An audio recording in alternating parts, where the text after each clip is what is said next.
बहुत स्वागत है आपका, एक बार फिर आइए।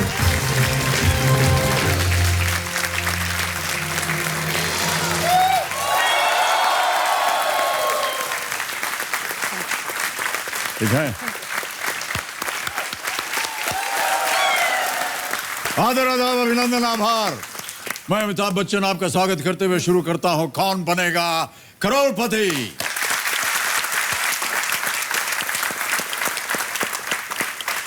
देवियों सज्जनों, इस वक्त सारा विश्व एक ऐसे ज्वालामुखी पर बैठा है जिसकी आग धीरे धीरे हम में से हर किसी को अपनी चपेट में ले रही है।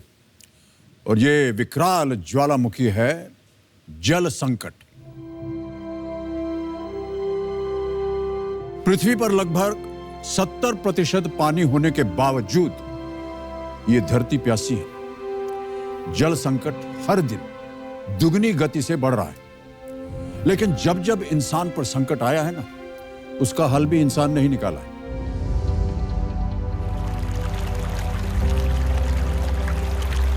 आज हमारे कार्यक्रम के विशेष भाग केबीसी कर्मवीर में हम यहां आमंत्रित करेंगे पूरी दुनिया में भारतीय जल पुरुष, वाटरमैन ऑफ इंडिया के नाम से विख्यात रैमन मैगसेसे पुरस्कार विजेता डॉक्टर राजेंद्र सिंह जी से।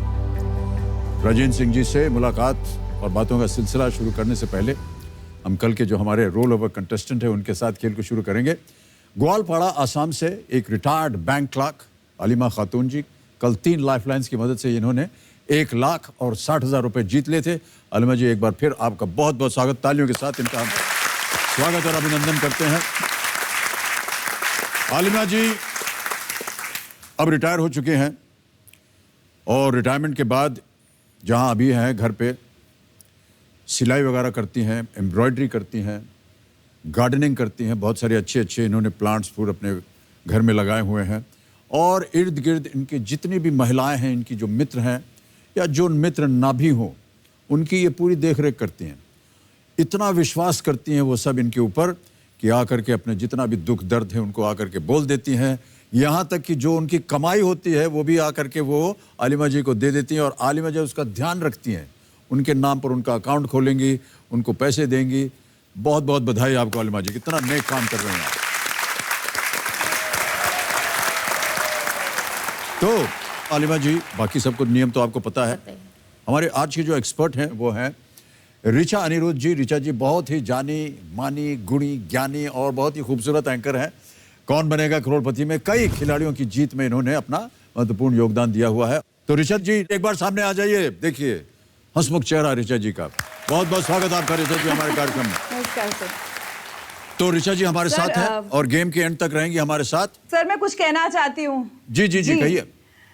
सर दिवाली का मौका है तो मैं चाहती हूँ कि आपको, केबीसी की पूरी टीम, कंटेस्टेंट्स, दर्शकों सबको दीपावली की बहुत बहुत शुभकामनाएं दूं और ये त्योहार हम सबकी जिंदगी में सुख और शांति लेकर आए, बस यही दुआ है। बहुत बहुत धन्यवाद और हम सब की तरफ से आपके लिए भी दिवाली की शुभकामनाएं।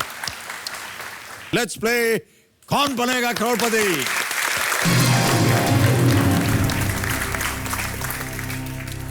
अलीमा जी 3 लाइफलाइन आपकी चली गई हैं।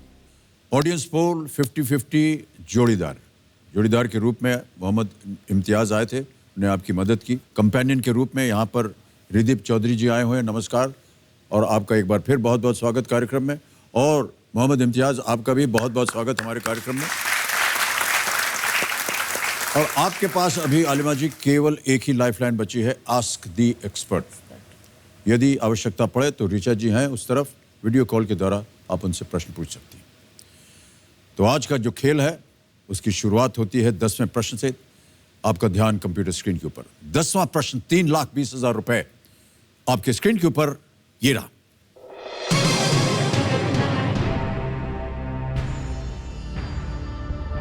बाघिंड T1 जिसे हाल ही में महाराष्ट्र के यवतमाल जिले में गोली मार दी गई थी, लोकप्रिय रूप से किस नाम से जानी जाती थी? By what name was the Tigress T1 recently shot dead in Maharashtra's Yavatmal district, popularly known as? Options देखिए। ए मछली, बी माया, सी अवनी, डी सोनम। हाल ही की बात है, काफी चर्चा में रही है।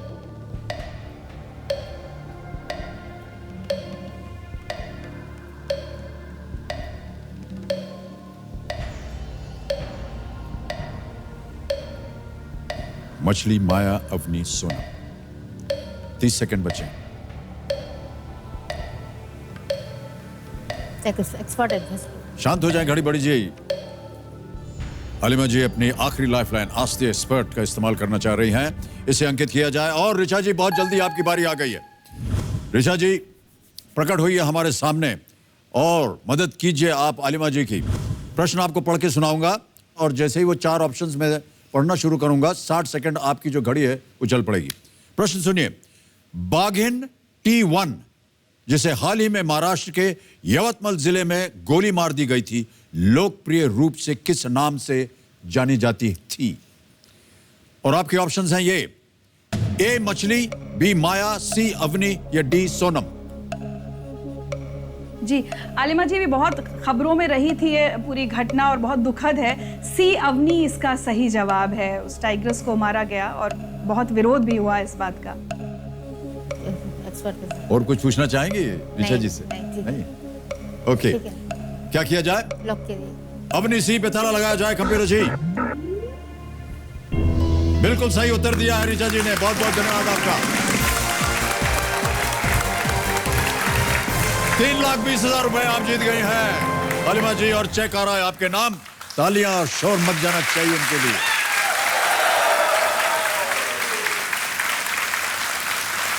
ये रहा 3,20,000 रुपए का आपका चेक। क्या बात है। बाघिन अवनी को 2 नवंबर 2018 देर रात मार दिया गया। अनुमान है कि 2 साल में उसने 14 लोगों को अपना शिकार बनाया था। मैन ईटर हो गई थी वो। उसे खत्म करने के लिए एक बड़ी टीम लगाई गई थी। दूसरी तरफ उसे बचाने के लिए भी प्रयत्न किया गया और अवनी को न मारने के लिए सुप्रीम कोर्ट तक गुहार लगाई गई थी। अंत में उसको गोली मार दी गई है और बहुत से, जैसे कि अभी ऋचा जी भी कह रही थी, उसके ऊपर काफी विरोध हो रहा है। ओके, 2-3 चीजें हो गई यहां पर। एक तो घड़ी बड़ी जी शांत हो जाएंगी, अब आपके पास समय है। दूसरा, जो हमारी कोटि की चोटी का प्रश्न, 16वां प्रश्न, 7 करोड़ रुपए उसका द्वार खुल जाएगा। ओके आलिमा जी, अब आगे बढ़ते हैं खेल में। चारों लाइफलाइन आपकी चली गई आलिमा जी, बहुत ध्यान से खेलिएगा। अब आ रहा है 11वां प्रश्न। ये मूल्य है इसका 6,40,000 रुपए। इसे आप खेलिएगा जरूर, क्योंकि आप लीस्ट रिस्क पे हैं। मान लीजिए ये गलत भी हो गया तो भी आप कुछ हारेंगे नहीं। 11वां प्रश्न, 6,40,000 रुपए आपके स्क्रीन के ऊपर ये रहा।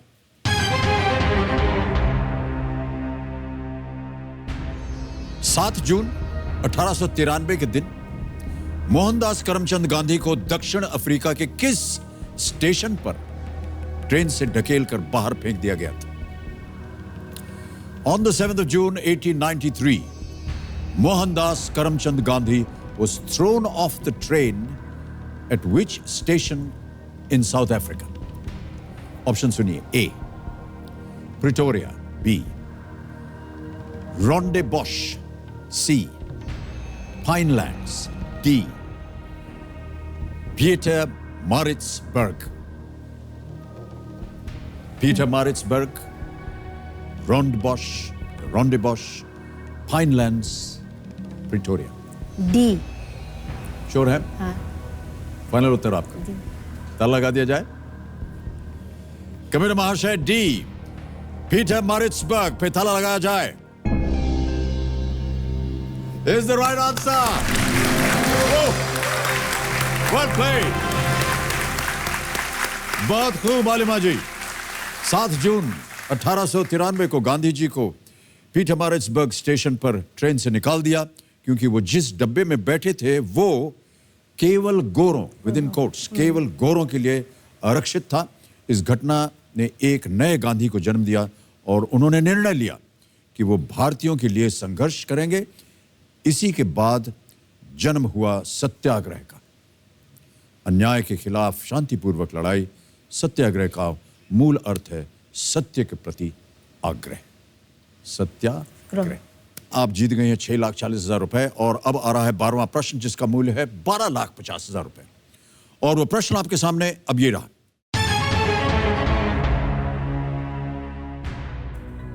किस मुगल शासक ने राजा राम मोहन राय को राजा की उपाधि दी थी? Which Mughal emperor conferred the title of Raja on Raja Ram Mohan Roy? And your options are A. Akbar II, B. Bahadur Shah Zafar, C. Shah Alam II, D. Shah Jahan III. पहले है अकबर द्वितीय, दूसरे हैं B Bahadur Shah Zafar, सी शाह आलम द्वितीय और D Shahjahan तृतीय।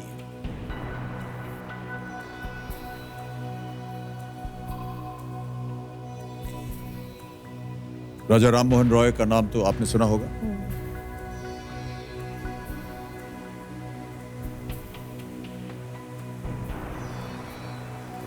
पढ़ा हुआ था मैंने, भूल गया।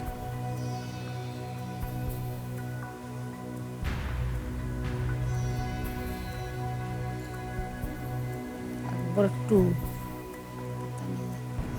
सही उत्तर आपको देंगे 12,50। कोई लाइफलाइन नहीं है आपके पास, गेस वर्क यहां चलेगा नहीं।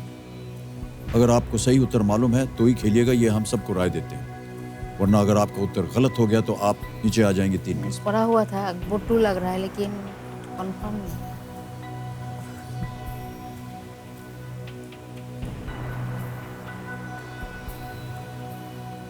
क्या करना चाहेंगे आलिमा जी?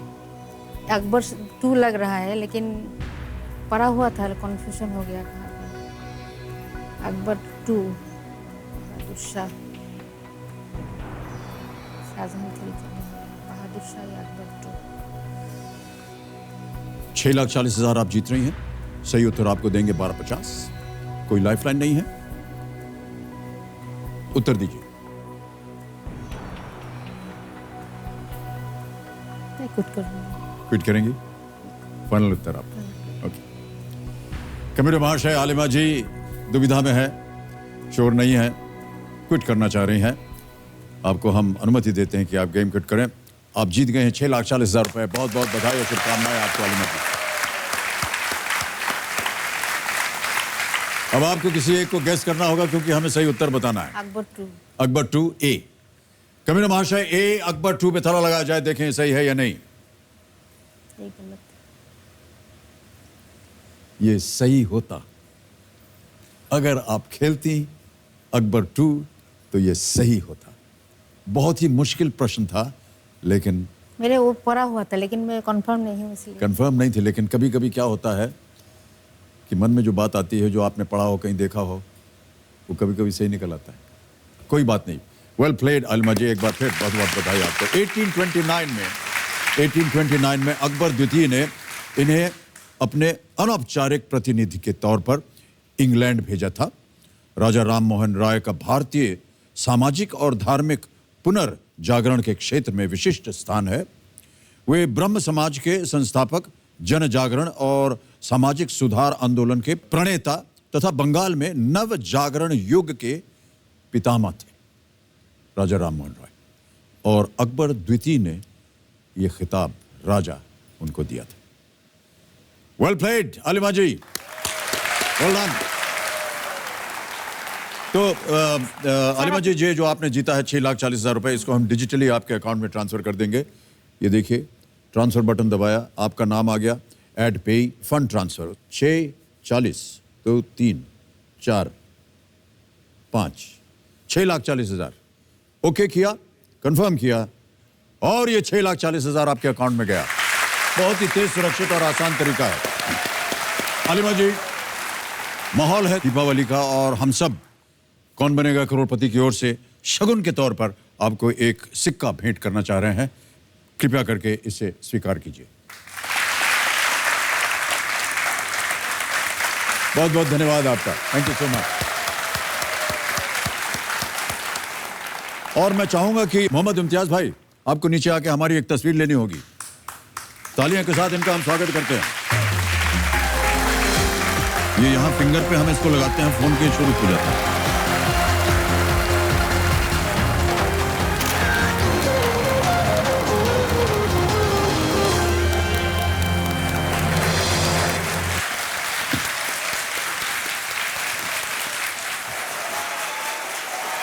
देवियों और सज्जनों, आज अपने विशेष कार्यक्रम केबीसी कर्मवीर की शुरुआत मैं एक काल्पनिक स्थिति से करना चाहूंगा। समझ लीजिए कि यह स्थिति आज से लगभग 20-22 साल बाद की है, यानी करीब सन 2040 के आसपास की। हमारे देश में ऐसे बहुत से शहर और गांव हैं जिन्होंने बारिश का मुंह तक नहीं देखा है। लोगों ने जानवरों को पालना बंद कर दिया, क्योंकि जिनके पास खुद पीने के लिए पानी नहीं है, वो जानवरों के लिए पानी कहां से लाएंगे? खेत सूख रहे हैं, जंगल नष्ट हो रहे हैं, नदियां, कुएं, तालाब, झरने अब तस्वीरों में ही दिखने लगे। पानी सबसे बहुमूल्य संपत्ति बन चुकी है और उसकी सुरक्षा बंदूकधारी सुरक्षाकर्मी कर रहे हैं। पानी के कारण दंगे फसाद अब आम हो चुके हैं और जल माफिया एक बहुत बड़ी हकीकत बन चुकी है। और इस सतरंगी दुनिया में से एक रंग गायब हो चुका है और वह रंग है हरा रंग। क्योंकि ना पानी है, ना हरियाली है और ना ही खुशहाली है। देवियों और सज्जनों, हो सकता है कि सन 2040 की ऐसी कल्पना आपको चौंका दे, लेकिन यह तथ्य शायद आपको झकझोर के रख देगा कि इनमें से अधिकांश बातें 20 साल बाद की कल्पना नहीं, बल्कि हमारे आज की सच्चाई है। तो जरा सोचिए, यदि यह स्थिति आज की है तो आने वाले 20 सालों में क्या होगी? सोचिए जरा।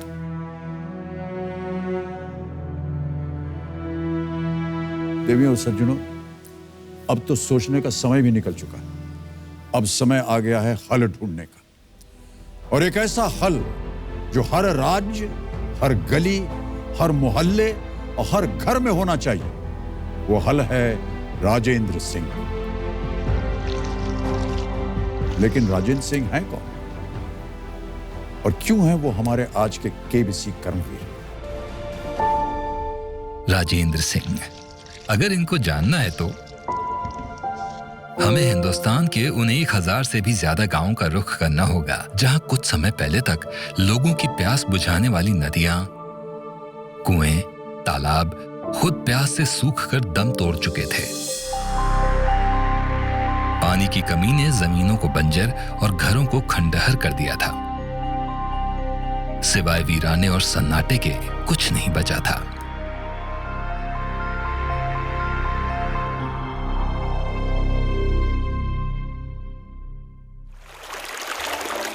वाटरमैन ऑफ इंडिया के नाम से सारी दुनिया में पहचाने जाने वाले राजेंद्र सिंह ने अपने कई दशकों के परिश्रम से न सिर्फ इन गांवों को एक बार फिर से आबाद किया, बल्कि राजस्थान की लगभग समाप्त हो चुकी 5 नदियों और जल संसाधनों को पुनर्जीवित किया। जिन गांवों में वीराने ने अपना डेरा जमा लिया था, आज हरियाली वहां की पहचान है। आज की तारीख में मैं तो बता, हमारे गांव में ऐसे ऐसे कुएं हैं जिसमें बरोबर मोटर चलती है। किसी वजह से चलती है? राजेंद्र भाई साहब की वजह से। सामने जो खेत देख रहे हैं ना, इसमें एक तिनका भी घास नहीं होता था। और जो ये जो जितने पेड़ और जितने खेती देख रहे हैं, जो मिट्टी है ना, ये सब श्रम से और मेहनत से यहाँ अपने आप मिट्टी तैयार की गई है। पानी बचाने का यहाँ काम भी किया है और लोगों को पानी बचाने का पाठ भी पढ़ाया है। तो आज जो विकास देख रहे हैं ना, ये पानी देख रहे हैं, ये राजेंद्र सिंह जी की देन है। माता जनता के बीच में काम करना, गांव को साथ लेकर के और गांव की समस्या का हल करना, ये उनका उद्देश्य रहा है।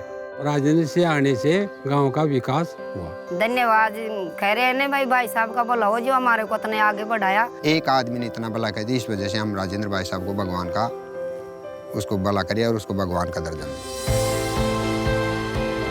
केबीसी का ये मंच भारत के इस जल पुरुष का स्वागत करता है। रेमन मैगसेसे से सम्मानित द गार्डियन द्वारा 50 people who could save the planet माने जाने वाले स्टॉकहोम वाटर प्राइज के विजेता, प्रख्यात जल एवं पर्यावरण संरक्षक तरुण भरत संघ के कर्ता धर्ता, the Waterman of India, doctor Rajendra Singh.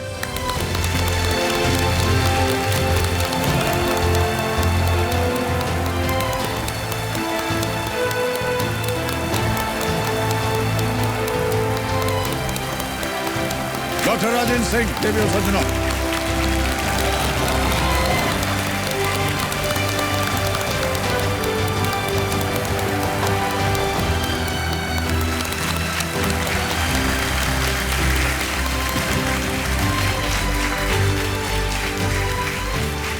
Rajendra Singh ji, बहुत बहुत धन्यवाद आपका। ये मेरा बहुत बड़ा सौभाग्य है कि आज आपसे परिचय हुआ और मुलाकात भी हुई। राजेंद्र सिंह जी, ये दीपावली का माहौल बना हुआ है और केबीसी की ओर से हमारे जितने भी यहाँ पर मेहमान आते हैं उनके लिए एक छोटा सा हम एक तोहफा लक्ष्मी जी की एक मूर्ति से सम्मानित करते हैं। बहुत बहुत धन्यवाद। ये एक हमारी तरफ से एक टोकन है। सबसे पहले हम जानना चाहेंगे राजेंद्र सिंह जी कि देश में पानी की स्थिति कैसी है? देखिए, इस वक्त भारत बेपानी हो रहा है। हमारी धरती के जो भूजल के भंडार हैं वो करीब करीब 72% ओवरड्राफ्ट हो गए हैं। हमारी धरती के पेट में जो हमारे वाटर बैंक थे वो खाली हो गए हैं और धरती के ऊपर जगह जगह बुंदेलखंड हो या मराठवाड़ा हो या विदर्भ हो, लोग बेपानी होकर आत्महत्याएं कर रहे हैं। और जो एक जमाना था हम लोग बारिश में बोकर फसल काटते थे, हमारी गाय भैंस बकरी भरपेट चारा खाती थी, आज वो नहीं है। आज हमारा जलवायु परिवर्तन हो रहा है, धरती को बुखार चढ़ रहा है और मौसम का मिजाज बिगड़ रहा है। ये जो बेमौसम बारिश है, इस बेमौसम बारिश ने सचमुच भारत को बेपानी कर दिया है। मुझे कहते हुए थोड़ा डर लगता है कि हम जैसे लोग अपने देश को यदि बेपानी होते हुए देखें तो फिर हम क्यों अपने, जो कभी एक जमाना था हम दुनिया के गुरु थे, हम दुनिया को सिखाने के लायक थे, और पानी और प्रकृति पंच महाभूतों के बारे में जो हमारी अपनी समझ थी भारत की, वो तो इनको भगवान मानते थे। बिल्कुल। और भगवान मानकर उसको संरक्षण, उसका प्रबंधन करते थे। जी। आज वो नहीं हो रहा है, इसलिए भारत बेपानी हो रहा है। धरती के ऊपर भी जो बारिश की बूंदें आती हैं वो मिट्टी को अपने साथ लेकर बह जाती हैं और ऊपर से मिट्टी का कटाव और पानी का बहाव धरती को बाढ़ और सुखाड़ की चपेट में ला रहा है। आजादी के वक्त मेरे देश का जितना हिस्सा ड्राउट प्रोन था उससे 10 गुना ज्यादा बढ़ गया है। 8 गुना 10 गुना ज्यादा बढ़ गया है। 8 गुना हमारा बाढ़ क्षेत्र बढ़ गया है। ये जो दृश्य है ये डराता है, और ऐसे देश को डराता है जो पानी के बारे में सबसे गहरी समझ रखता था। मालूम है आपको, हम केवल भारतीय लोग थे जो पानी के बारे में 6 R रखते हैं, जबकि दुनिया के सारे देश केवल 3 R से कंप्लीट कर देते हैं। 6 R है रेस्पेक्ट ऑफ वाटर। मेरे घर जब भी कोई आता है तो सबसे पहले मैं उसको गिलास का पानी पिलाता हूं, तो हमारे मन में पानी की एक रेस्पेक्ट है। Reduce use of water. मेरे दादा, मेरे हाथ से एक मटकी गिर गई, मुझे कहते हैं, ओ राजेंद्र, तुझे पता है एक मटकी पानी खराब करने से तेरी उम्र कितनी कम हो गई।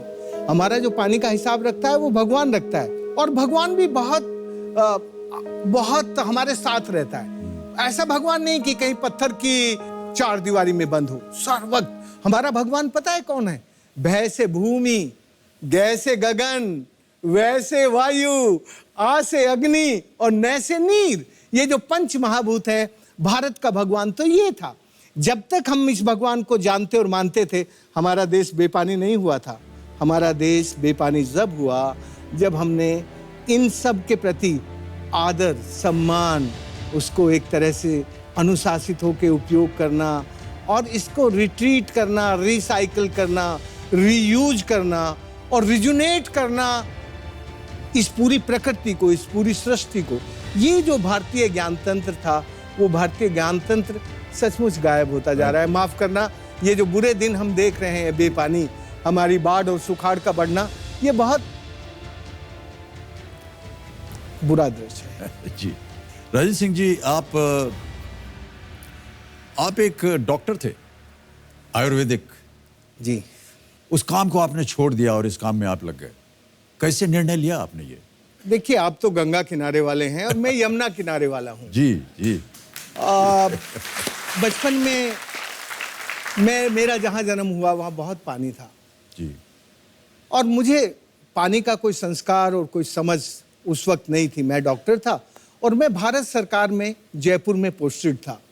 मुझे इस सरकार में लगा कि मैं अपने मन का काम नहीं कर पा रहा हूँ, इसलिए रिजाइन करके जो मेरी चिकित्सा का ज्ञान था उससे ऐसी जगह गया जहाँ रतौंधी नाम के रोग से बहुत लोग ग्रसित थे। इनकी चिकित्सा शुरू की और मेरे पास थोड़ा समय बचता था तो वहाँ कोई सरकारी स्कूल नहीं था 50 किलोमीटर दूर तक, तो मैं उनको पढ़ाता था। तो दवाई और पढ़ाई ये दो काम मेरे थे। इन दोनों काम को कर रहा था तो एक मांगू काका, जो उस वक्त उनकी 73 साल की उम्र थी, उन्होंने कहा, ओ राजेंद्र, तू पढ़ा लिखा छे ना, तू ऊपर की घणी जाने छे, पर यह धरती कहिया चाले या थाने कोनी ज्ञान। तैने मेरा इलाज कर दिया, मैं ठीक हो गया, पर मेरे इलाज करने से फायदा किसे हुआ? तुझे तो फायदा नहीं हुआ, तैने तो पैसा नहीं लिया दवाई का, और मुझे तो बिल्कुल ही फायदा नहीं हुआ। जब मुझे नहीं दिखता था तब मेरे गांव वाले मेरी मटकी में पानी भर जाते थे, मैं पानी निकाल के पी लेता था। अब मुझे पानी लेने 15 किलोमीटर दूर जाना पड़ेगा, तो मेरी तो जिंदगी का कष्ट बढ़ गया। तो तेरे इलाज करने से मेरा कहीं फायदा हुआ? क्या बात है। मुझे सचमुच तब ज्यादा समझ में नहीं आ रहा था, क्योंकि मेरी समझ उस जमाने में उतनी नहीं थी। उसने कहा, ओ राजेंद्र, देख, तू अठे ही रहे छे ना, तो पानी का काम कर। माँ के हर साल बादल आवे छे, पानी लावे छे, पर या सूरज जो ना पानी ने चोरी कर ले छे, तो तू तो सूरज की चोरी का रोकने का काम कर। मैंने कहा, काका, मैंने ये पढ़ाई को नहीं पढ़ी। तो बोला, अरे मैं तुझे 2 दिन में सिखा दूंगा। तो काका, तुझे मुझे सिखा देगा तो तू क्यों नहीं करता? तो उसकी आंख में आंसू आ गए, रोवे ला गया। बोला, अरे या काम मैं ही करे छा, पर जंदाड़े सु देश में वोट पड़वे लाग्यो, मेरा गांव बट गयो, आधा ऊ पार्टी का आधा ऊ पार्टी का, अब गांव साझे का काम को नहीं करे। तो मैंने कहा, काका, फिर मेरे कहने से कैसे करेगा? बोला, मैं तुझे 7 महीने से देख रहा छू, तू किसी का ही को नहीं छे, और जो किसी का नहीं होता वो सबका होता है।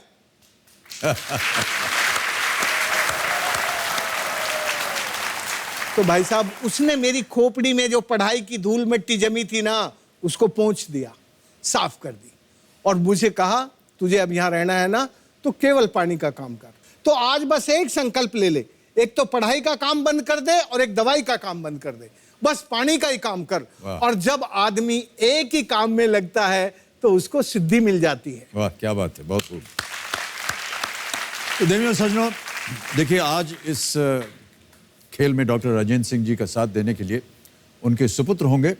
जोरदार तालियों के साथ स्वागत किया जाए मौलिक सिसोदिया जी का।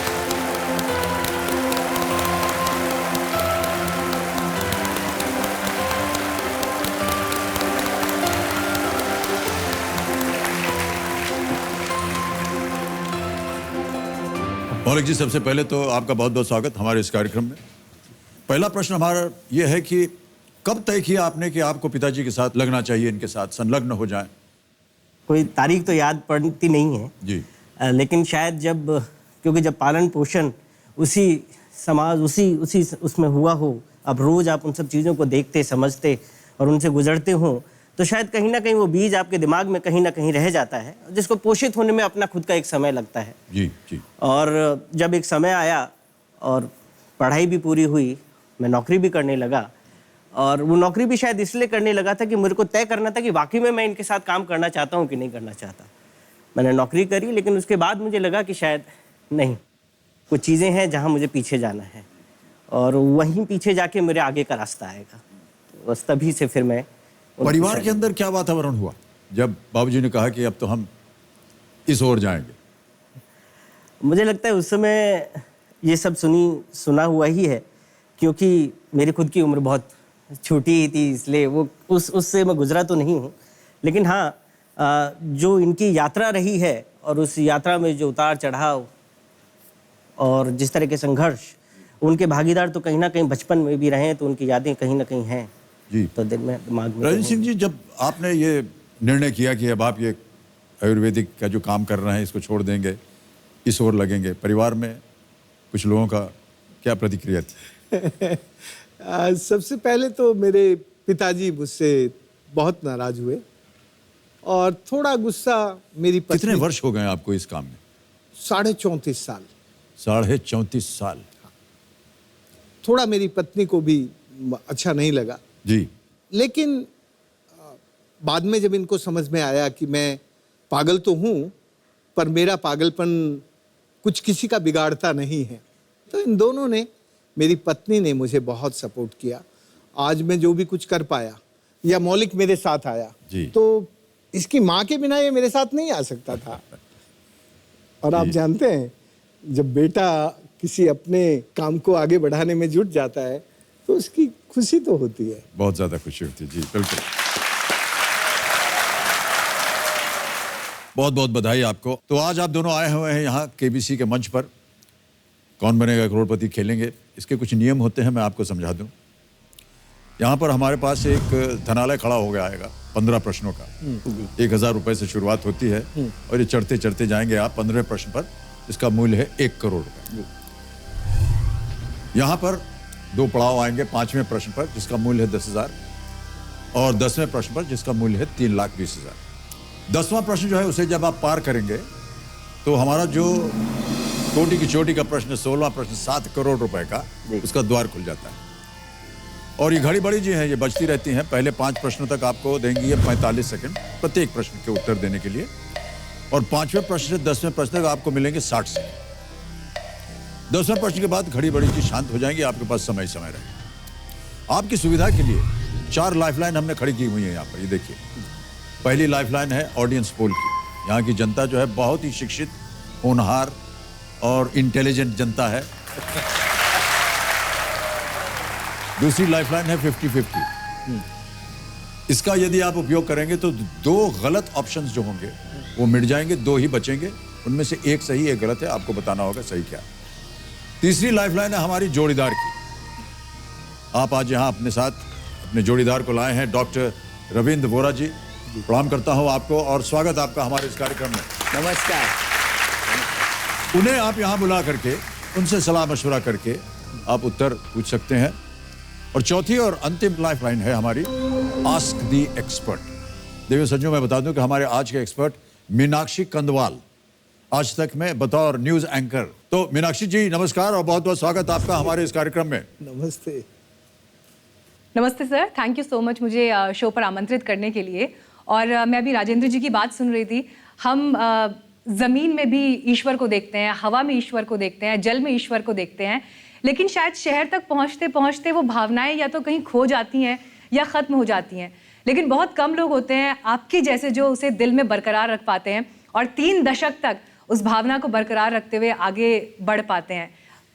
मेरे लिए ये सौभाग्य की बात है कि इस कार्यक्रम में मैं शामिल हूँ और जितना मुझसे हो सकेगा या जहाँ पर भी मैं आपके काम आ सकूंगी, मुझे उसमें खुशी होगी। बहुत बहुत धन्यवाद आपका मीनाक्षी जी। आज आप जो खेल खेल रहे हैं, 21 किसी संस्था के लिए खेल रहे हैं, कहाँ जाएगी ये धनराशि? ये तरुण भारत संघ में जाएगी। जी जी। इस संस्था ने पिछले 40 सालों में जो काम किया है, जी जी, तो ये जो धनराशि होगी ये नदियों के पुनर्जीवन के काम के लिए जाएगी। वाह क्या बात है, बहुत खूब। तो चलिए अब आप शुरू करते हैं इस खेल को, क्या ख्याल है आपका? देवियों सज्जनों, लेट्स प्ले कौन बनेगा करोड़पति। राजेंद्र सिंह जी और मौलिक भाई, मैं आपको बता दूं कि जब तक हूटर नहीं बजता तब तक हम लोग खेलते जाएंगे। हूटर जब बजेगा तो खेल को समाप्त करना होगा। ऑलराइट, आपके साथ कंपेनियन के रूप में कुछ लोग आए हुए हैं, उनका परिचय दे दीजिए। पूजा भाटी जी आई हैं, प्रणाम करता हूं, ये आपकी बहुरानी है जी। बहुत बहुत स्वागत आपका हमारे इस कार्यक्रम में। और भी है कोई साथ में? अमर सिंह है। अमर सिंह जो मेरी कि बहन का बेटा है। ओह अच्छा, आपका भी बहुत बहुत स्वागत अमर सिंह जी।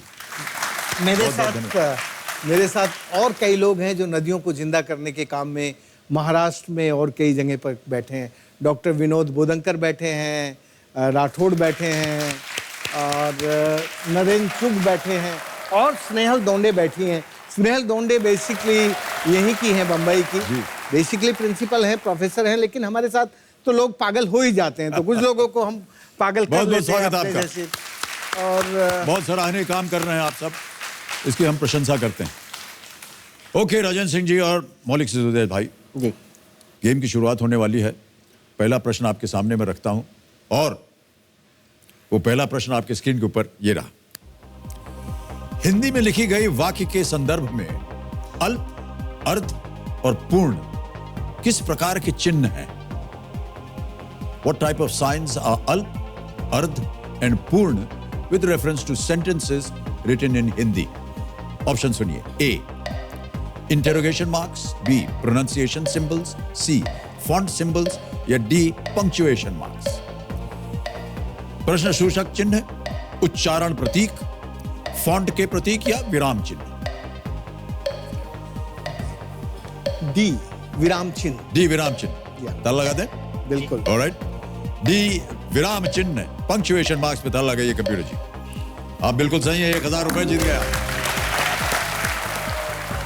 अब आगे बढ़ते हैं दूसरे प्रश्न पर। इसका मूल्य है 2000 रुपए और वो प्रश्न आपके सामने ये रहा। काला जामुन, गुलाब जामुन और आम श्रीखंड क्या है? What are काला जामुन, गुलाब जामुन एंड आम श्रीखंड? विकल्प हैं आपके सामने। ए फ्रूट्स, बी फ्लावर्स, सी स्वीट्स, ट्रीज, फल, फूल, मिठाइयां या पेड़? मिठाइयाँ। मिठाइयां, जी हाँ। चेहरा खिल गया आपका बोलते। सी मिठाइयां, ताला लगाइए। बिल्कुल सही जवाब आपका और 2000 जीत गया। इनमें से सबसे ज्यादा आपको दिलचस्प कौन सा लगा? श्रीखंड। श्रीखंड, अरे साहब हाथ मिलाइए आप हमसे, मैं भी श्रीखंड को बहुत ज्यादा चाहता हूं। और यहां महाराष्ट्र का जो श्रीखंड होता है अद्भुत, बहुत ही स्वादिष्ट। ऑलराइट, अगला प्रश्न आ रहा है, तीसरा प्रश्न। इसका मूल्य है 3000 रुपए और वो आपकी स्क्रीन के ऊपर ये रहा। इनमें से किस चीज को पानी में मिलाने पर उसकी अधिकतम मात्रा बर्तन की निचली सतह पर चली जाएगी? Which of these substances will settle down at the bottom if mixed with water? और आपके ऑप्शंस हैं ये। A sugar, B table salt, C oil या D सैंड? चीनी, नमक, तेल या रेत? डी रेत। रेत फाइनल उत्तर, ताला लगा दें। कबीर महाशय डी रेत पे ताला लगाइए। ये भी बिल्कुल सही उत्तर है, आपका 3000 जीत गया। पारंपरिक जल संचयन की जो तकनीक, उसे आप वापस लाए राजेंद्र सिंह जी। एक वीडियो हम देखते हैं पहले, फिर आपसे उस टेक्निक के बारे में बात करेंगे। तो can we see that video please? जोहर जो है वो साझा काम है और जोहर जोहर से बना है। जोहर माने मिलकर कुछ करना। ये जो जोहर हैं ये भारत में बनते थे। जोहर ही हमें धरती के ऊपर का पानी देते थे और धरती के नीचे का पानी देते थे। जोहर जो है वो कोई रॉकेट साइंस नहीं है। ये एक तरीका है पानी को रोकने का, जो बहते हुए पानी को रोकता है और उस पानी को एक जगह बिठाता है और धरती के पेट में भेज देता है। और जब भी फिर ज़रूरत होती है लोगों को, तो कुएं के द्वारा, नलों के द्वारा, हैंडपंप के द्वारा उस पानी को निकाल कर अपनी प्यास बुझाते हैं और अपने खेतों की प्यास बुझाते हैं, जिससे अन्न पनपता है।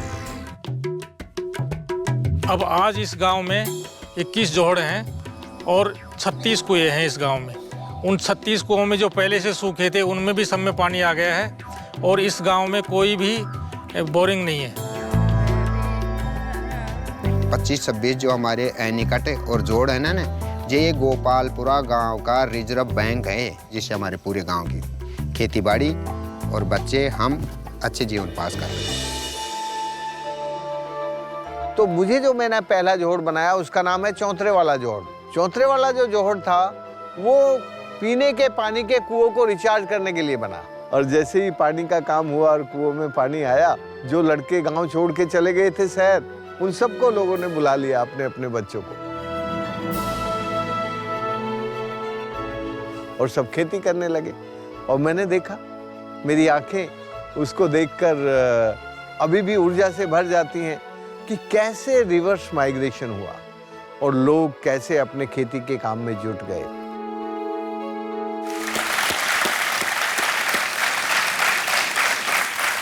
ये जोहड़ है क्या?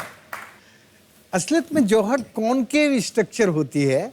उसका एक कैचमेंट एरिया होता है जहां बारिश होती है जी। वो बारिश का पानी जब किसी एक बिंदु पर निकलकर जिस रास्ते से जाता है उसको एक तरह से जहां नेचुरल डिप्रेशन मिलता है और उस मिट्टी को वहां पाल बंधा के उस पानी को रोक लेते हैं। इसके डिज़ाइन थोड़े डिफरेंट होते हैं। जब कहीं छोटा कैचमेंट होता है तो हम उसको जोहड़ी कहते हैं, छोटा होता है। जब कहीं बड़ा कैचमेंट होता है तो हम उसको जोहड़ कहते हैं। लेकिन इसके ऑब्जेक्टिव हमेशा अलग अलग होते हैं। जब हमें डोमेस्टिक पर्पज के लिए पानी चाहिए तो हम मोरम मिट्टी में देखकर जहां मिट्टी में लाइम कंटेंट होता है वहां पर जोहड़ बनाते हैं। और जब हमें अंडरग्राउंड एक्यूफर को रिचार्ज करने के लिए बनाना होता है तो फिर हमें ये देखना होता है कि धरती के पेट में कहाँ पर कन्फाइंड वर्टिकल फ्रैक्चर्स हैं और कहाँ पर हॉरिजेंटल फ्रैक्चर्स हैं, और उन फ्रैक्चर्स के ऊपर उस स्ट्रक्चर को बना के वो रिचार्ज कर देते हैं। और जब वो रिचार्ज हो जाता है तो सूरज की हिम्मत नहीं होती कि उस पानी को चोरी कर सके। ये जो जोहड़ है ये भारत में एक तरह से एक कॉमन कॉज के लिए, कॉमन स्पिरिट से हम कैसे अपने गांव को पानीदार बना सकें, ये चलन बहुत पुराना है। इसीलिए तो इसको बनाना पड़ता है, आपको हाथ से बनाना पड़ता है? बनाना पड़ता है। बहुत सरल तरीके से आपको बता दूं, जैसे ये दो किनारे हैं और दोनों किनारे एक लेवल पर हैं और बीच में से पानी का स्ट्रीम है जो तीनों तरफ से इकट्ठा होके ऐसे नीचे आ रहा है यहाँ पर, ये जो ऊपर से चारों तरफ से, और यहाँ पर हम जोड़ बना देते हैं नीचे जहाँ वो सारा पानी इकट्ठा होके आता है। तो वहाँ ऊपर का पानी इकट्ठा हो जाता है और फिर जहाँ वो पानी इकट्ठी होने की जगह है वहाँ से मिट्टी खोदकर पाल बना देते हैं। तो जो मैंने अपनी जिंदगी का सबसे पहला जोहड़ बनाया उसका नाम है चबूतरे वाला जोहड़। चबूतरे वाला जोहड़ वो मेरा पहला काम था और 10 घंटे से लेकर 14 घंटे काम करता था मैं उसमें, और उसको बनाने में मुझे 3-3.5 साल लगे थे। एक जोहड़ को बनाने में? एक जोहड़ को बनाने में, क्योंकि उस वक्त मेरे गांव में जवान लड़के नहीं थे, काम करने वाले लोग नहीं थे, तो मुझे अकेले को काम करना पड़ा। असलियत में वो ही मेरे जीवन का सबसे बड़ा चैलेंजिंग काम था। ओके, बहुत ही पुरानी टेक्निक है, लेकिन आजकल मौलिक इसका इस्तेमाल नहीं होता है। टेक्नोलॉजी अब तो बदल गई है, जैसे पिताजी कह रहे हैं। जी। देखिए, इस्तेमाल तकनीकें बहुत बड़ी हैं और हमने टेक्नोलॉजिकल एडवांसमेंट बहुत किया, लेकिन थोड़ी सी पीड़ा होती है। वो जो भी तकनीकें बढ़ी हैं वो ज़्यादातर एक्सप्लॉइट हैं, वो दोहन से ज़्यादा शोषण करने वाली हैं। धरती से कितने ज़्यादा गहरे से गहरे जाकर आप पानी निकाल सकते हैं, उसके लिए आपके पास पाताल तोड़, ट्यूबवेल, सबमर्सिबल सब उपलब्ध होंगे, लेकिन उस धरती का पेट जो खाली है उसको कैसे भरा जाए। और ये जो तालाब होते हैं ना, ये प्याले हैं जिनमें भगवान पानी अमृत बरसाता है और धरती का पेट बढ़ता है, धरती की प्यास बुझती है। आपने बिल्कुल सही कहा कि ये तकनीकें नहीं हैं, ये लाइफस्टाइल थी। हमारे यहाँ तालाबों को पूजा जाता था और आज हमारे इन शहरों में बड़ी बड़ी जहाँ चकाचौंध रहती है, जिस जमीन पर तालाब होता है उसे पाट दिया जाता है, क्योंकि लगता है कि वो तो अरबों करोड़ों की ज़मीन है, लेकिन उन जो पाट रहे होते हैं उन्हें बिल्कुल भी एहसास नहीं हो रहा होता कि वो धरती माँ की प्यास बुझाने वाले प्याले का को तबाह कर रहे हैं। बिल्कुल सही। ओके, चलिए राजेंद्र सिंह जी, गेम को आगे बढ़ाते हैं। हम चाह रहे हैं कि यहाँ से आप ढेर सारी धनराशि जीत करके जाएं और जो आपकी जो संस्था है उसको फायदा हो। चौथा प्रश्न आएगा, इसका मूल्य है 5,000 रुपए, और वो प्रश्न आपके सामने अब ये रहा। इस गाने में हीरोइन का हीरो के साथ क्या रिश्ता है? फिल्में वगैरह देखते हैं कि नहीं? बहुत कम। हाँ, चलिए आपके सामने। लेकिन ये गाना बहुत मशहूर गाना है। बहुत ही मशहूर गाना है जी। तो इस गाने में हीरोइन का हीरो के साथ क्या रिश्ता है? What relation does the heroine share with the hero in the song? Options देखिए, ए पड़ोसन, बी छोटी बहन, सी बहुरानी, या डी भाभी? पड़ोसन पुत्र के साथ आप जाते हैं हमेशा। क्या किया जाए, ताला लगा दें? जी। पड़ोसन ए, ताला लगाया जाए। बिल्कुल सही उत्तर है आपका, 5,000 जीत गया। गाने का शीर्षक है एक चतुर नार। फिल्म का नाम है पड़ोसन। इस फिल्म में सुनील दत्त साहब ने, सायरा बानू जी ने और महमूद साहब ने मुख्य भूमिकाएं निभाई थी। ये बहुत ही प्रचलित गाना था, आपने बिल्कुल सही कहा। ओके, अब आगे बढ़ते हैं। खेल का पहला पड़ाव आ गया है, 5वां प्रश्न 10,000 रुपए का। और वो प्रश्न आपके सामने ये रहा। ये लोगो जिस खेल संस्था का है वो किस खेल से जुड़ी है? अभी आपको एक लोगो दिखाया जाएगा। This is the logo of a sporting body associated with which sport? Can we have the logo please? ये आ गया लोगो। शायद इसे देख करके आपको पता चल जाए। ऑप्शंस रखूं आपके सामने जी, और वो ऑप्शंस हैं A hockey, B polo, C golf, D snooker. A hockey. Sure? ताला लगा दें? लगा दीजिए। कबीर महाशय, ए हॉकी पे ताला लगाया जाए। बिल्कुल सही जवाब है आपका। वाह, क्या बात है। मुझे नहीं पता था। पहला पड़ाव पार कर लिया आपने। ये जो लोगो है ये हॉकी इंडिया का ये लोगो है। हॉकी इंडिया का लोगो भारतीय ध्वज के अशोक चक्र की तरह दिखता है। ये हॉकी स्टिक से बना हुआ है। पहला पड़ाव आपने पार कर लिया है, 10,000 रुपए जीत गए हैं। अब यहां से आपको मिलेंगे 60 सेकंड प्रत्येक प्रश्न को उत्तर देने के लिए। अब आ रहा है छठा प्रश्न। इसका मूल्य 20,000 रुपए और वो आपके कंप्यूटर स्क्रीन के ऊपर ये रहा।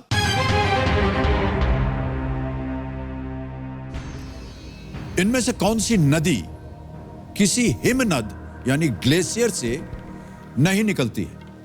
Which of these rivers does not originate from a glacier? Option सुनिए। ए गंगा, बी नर्मदा, सी ब्रह्मपुत्र या डी यमुना। नर्मदा। नर्मदा। क्या किया जाए? ताला लगा दे। बी नर्मदा। ताला लगाइए कंप्यूटर जी। बिल्कुल सही जवाब है आपका। 20,000 रुपए आप जीत गए। The source of the Narmada is a small tank. Yes, sir. जोहड़ कहा जाए? जोहड़, yes, yes. जोहड़ कहा जाए? It's a small tank called Narmada Kund located on the Amarkantak हिल। अमरकंटक जो पहाड़ी है वहां पर है। राजेंद्र सिंह जी, अरवरी नदी या अरवारी नदी 60 सालों से सूखी पड़ी थी। 60 वर्षों से। उसके अंदर बाहर फिर आ गई। कैसे किया आपने ये सब? पहले तो मैं ये बताना चाहता हूं कि वो नदी सूखी कैसे। हाँ, आजादी के आंदोलन के दिनों में जो हमारे फॉरेस्ट एरिया थे, वो जो वहां के लोकल लैंडलॉर्ड होते थे वो उनको प्रोटेक्ट करते थे आजादी से पहले। जी। आजादी के आंदोलन के दिनों में इन सबको ये लगने लगा कि ये जंगल अब हमारे पास नहीं रहेंगे। अब ये जंगल नेशनलाइज्ड हो जाएंगे, हमारे हाथों से निकल जाएंगे। और उस आंदोलन के दौरान और उसके बाद ये सब जंगल बहुत तेजी से कटे। और जंगल कटने के बाद फिर जो भी बारिश होती थी वो मिट्टी को अपने साथ लेकर इरोजन करते हुए बह जाती थी, रिचार्ज नहीं होता था। और ये जो नदी है अरवरी, वो अंडरग्राउंड एक्यूफर्स से बनने वाली नदी है। ये किसी हिमगिर से नहीं आती थी। तो नदी मर गई, सूख गई और लंबे समय तक सूखी रही। मैं जब वहाँ 1985 में गया तो भावता गांव में, तब मुझे नदी का पूरा सपना नहीं था। मुझे नदी के बारे में ज़्यादा ज्ञान भी नहीं था, ज़्यादा पता भी नहीं था। लेकिन भावता इस नदी के बिल्कुल ऊपर का गांव है। और वहाँ के लोगों ने कहा कि भाई अब हमारे पास पीने का पानी भी नहीं है और गाय भैंस के लिए तो कुछ नहीं है। आप तो ये पहाड़ में ऊपर एक तालाब हमारा जोहड़ बनवा दीजिए। तो मैंने कहा भाई देखो, मेरे पास तो पैसा नहीं है और सरकार में मेरी चलती नहीं है, तो तुम लोग यदि तैयार हो जाओ तो जैसे गोपालपुरा गांव में काम किया, चौंतरे वाला जोहड़ बना, वैसे ही हम लोग मिलके बनाएंगे। तो ये लोग तैयार हो गए और इन लोगों ने साइट सिलेक्शन कर लिया और काम शुरू हो गया। और फिर एक के बाद 2, 3, 4, क्या है, हिंदुस्तान के लोग आंखों पर बहुत विश्वास करते हैं, कानों पर इतना विश्वास नहीं है। ये जो विजुअल इम्पैक्ट होता है, जब उनकी आंखों से दिखने लगता है कि अरे पानी आने से तो हमारी खेती होने लगी, हमारे घर में सब कुछ आने लगा और एक तरह से समृद्धि का रास्ता खुल गया। महिलाओं का जो कष्ट था, महिलाओं का सबसे बड़ा कष्ट था कि वो मीलों चल के पानी लेके आती थी, वो भी कष्ट कम हो गया। तो महिलाओं ने काफ़ी आगे इस पानी के काम में अपनी दिलचस्पी दिखाई और ये काम चारों तरफ से बढ़ने लगा। और जैसे जैसे ये काम बढ़ा, कुल 14 साल के बाद ऊपर से जब स्ट्रक्चर भरनी हुई और रिचार्ज बढ़ा तो पानी का लेवल ऊपर आया और ये नदी बहने लगी। तो अरवरी नदी सबसे पहले 97 में उसके अंदर पेरेनियल फ्लो हुआ और जैसे ये नदी बहने लगी तो सबसे पहले वहां राजस्थान सरकार पहुंच गई और राजस्थान सरकार ने इस नदी में मछलियों के ठेके दे दिए। लोगों ने कहा रे जब नदी में पानी नहीं था तब तो सरकार आई नहीं थी। और ये 72 गांव थे, 72 विलेजेस। इन सब लोगों ने संगठित होकर कहा ये पानी भी हमारा, ये नदी भी हमारी, हमने जो नदी को जिंदा किया है बारिश से किया है, ये सरकार ने नहीं की और इस नदी का प्रबंधन हम करेंगे। और फाइनली जब इनका ये सत्याग्रह शुरू हुआ तो सरकार को अपने ठेके रद्द करने पड़े और नदी की इन लोगों ने अपनी पार्लियामेंट बनाई और उस नदी पार्लियामेंट ने एक अद्भुत काम किया कि ऊपर की जमीन पर कम पानी की खर्चे वाली फसलें बोएंगे, बीच की जमीन पर थोड़ी ठीक रवि की फसल में सरसों चना बोएंगे, लेकिन नीचे वाली जो जमीन है उसमें गेहूं बोएंगे। तो इन्होंने पूरा फसल चक्र अपनी वर्षा चक्र के साथ और जो हमारी नदी के कंटूर के लेवल थे उनका सब समझ के, मिट्टी का तरीका समझ के फसलों का चक्र बोया। उसके कारण ये नदी बहने लगी। अब ये नदी, पूरी नदी में जो नीचे के रिजर्वायर्स हैं वो पूरे नदी लबालब पानी से भरे हुए हैं। धरती के नीचे के जितने भी हमारे यहाँ यदि 4 साल 5 साल भी बारिश ना हो तो भी हमारे यहाँ अकाल नहीं पड़ेगा, क्योंकि हमारे इलाके के जो एक्यूफर्स हैं वो वाटर लेवल रिचार्ज होकर ऊपर आ जाते हैं। वाह जी। तो 5 ऐसी नदियों को आपने परिवर्तित किया जी। अब तो थोड़ी ज्यादा हो गई, और भी ज्यादा हो गई। वाह क्या बात। ये जो 5 नदियां हैं, अरवरी सबसे पहले हुई जी, उसके बाद रूपा रेल हुई, फिर तीसरी सरसा हुई, चौथी जाज वाली हुई और 5वीं भगानी हुई। ये हमारी सबसे पहली ये जो 5 नदियां हैं। ये कहाँ स्थित हैं ये नदियां? ये नदियां अलवर जिले में, दौसा में और फिर सब राजस्थान करौली में जी, सारी राजस्थान में छोटी छोटी नदियां हैं, चंबल को रिजोनेट करती हैं। फिर उसके बाद क्या हुआ कि फिर करौली जिले में हमारी 2 नदियां, एक महेश्वरा और एक शेरनी नदी। और फिर आपके महाराष्ट्र के लोग अभी यहाँ बैठे हैं, नरेंद्र चुग, इन्होंने अग्रणी नदी पे काम शुरू किया, फिर महाकाली नदी पे शुरू किया। 2 नदियां महाराष्ट्र की जो अब पेरेनियल हो जाएंगी, लेकिन पेरेनियल होने के लिए जो अंडरग्राउंड एक्यूफर हैं वो रिचार्ज होकर वाटर लेवल ऊपर आ रहा है, पर आने वाले 2-3 सालों में वो भी पेरेनियल हो जाएंगी। यहाँ बैठे हैं नरेंद्र चुग पीछे की तरफ। और एक नदी हमने कर्नाटक में गदग डिस्ट्रिक्ट में ईचन हल्ला नाम की छोटी नदी है, उस पे काम किया, वो भी पानीदार नदी बन गई। तो जब ये काम शुरू हुआ, मेरे पास तो मैंने कहा ना कुछ नहीं था, मेरे पास केवल एक विश्वास था कि लोग जब खड़े होते हैं तो अपनी धरती को भी बदल लेते हैं और अपनी तकदीर को भी बदल लेते हैं। लेकिन लोगों में खड़ा होने का एहसास जगाना मुझे आता था। मुझे आता था कि मैं उनके अंदर का एहसास जगा के उनको क्या करना है उसका आभास करा सकूं। बस ये मेरे अंदर एक काम था। ना तो मेरे पास पैसा था, ना मेरे पास कोई बड़ा नाम था, मैं एक साधारण इंसान था और उस सादगी से उनके साथ रहता था, रात दिन उनके साथ रहता था। और इसकी माँ ने मुझे वो मौका दिया कि मैं रात दिन उसके बिना रह सकूं, इसलिए मैं वो काम कर पाया। बहुत बहुत बधाई आपको राजेंद्र सिंह जी। बहुत सारी अच्छी अच्छी बातें सुनने को मिल रही है आपसे और हम सब शिक्षित हो रहे हैं। हमें तो इतनी जानकारी थी ही नहीं। धन्य है आप और धन्य हो गए हम अब। चलिए आगे बढ़ते हैं 7वें प्रश्न पर। खेल को आगे बढ़ाते हैं। 7वां प्रश्न है, 40,000 रुपए इसका मूल्य है और वो प्रश्न आपकी स्क्रीन के ऊपर ये रहा।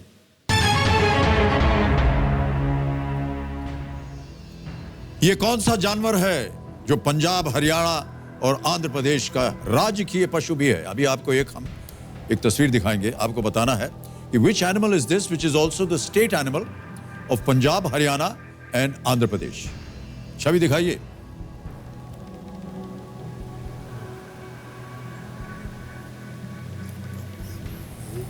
ब्लैक बक, ब्लैक बक है, ब्लैक बक, ब्लैक बक है।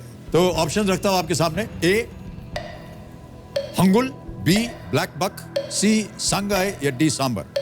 हंगुल, काला हिरण, कृष्ण मृग, संगय या सांबर? काला हिरण।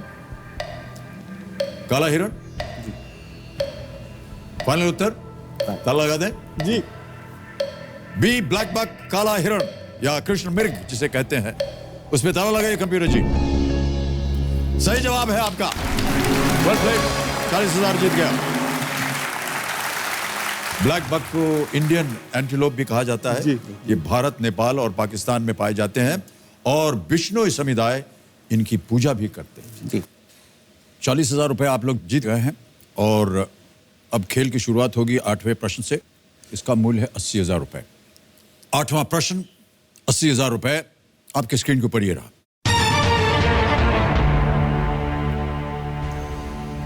विश्व की सबसे ऊंची प्रतिमा स्टैच्यू ऑफ यूनिटी की ऊंचाई क्या है?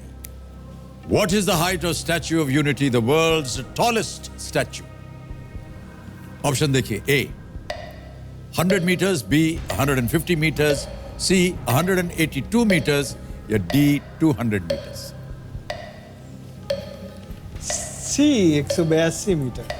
C 182। ताला लगा दे। बिल्कुल फाइनल उत्तर आपका जी।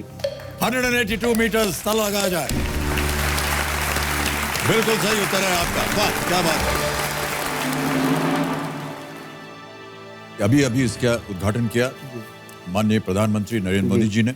Statue of unity Sardar Vallabh भाई पटेल की मूर्ति है जो कि गुजरात में नर्मदा नदी के साधु द्वीप पर स्थित है। इसका उद्घाटन 31 अक्टूबर 2018 को किया गया। 31 अक्टूबर सरदार पटेल जी का जन्म दिवस भी है। ओके, चलिए आगे बढ़ते हैं रजनी सिंह जी। नवा प्रश्न आ रहा है।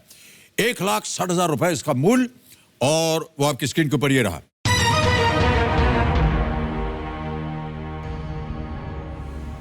ये आरती किस घाट पर की जा रही है? अभी आपको एक छवि दिखाई जाएगी। आपको बताना है कि at which ghat is this aarti taking place. Can we see that image please?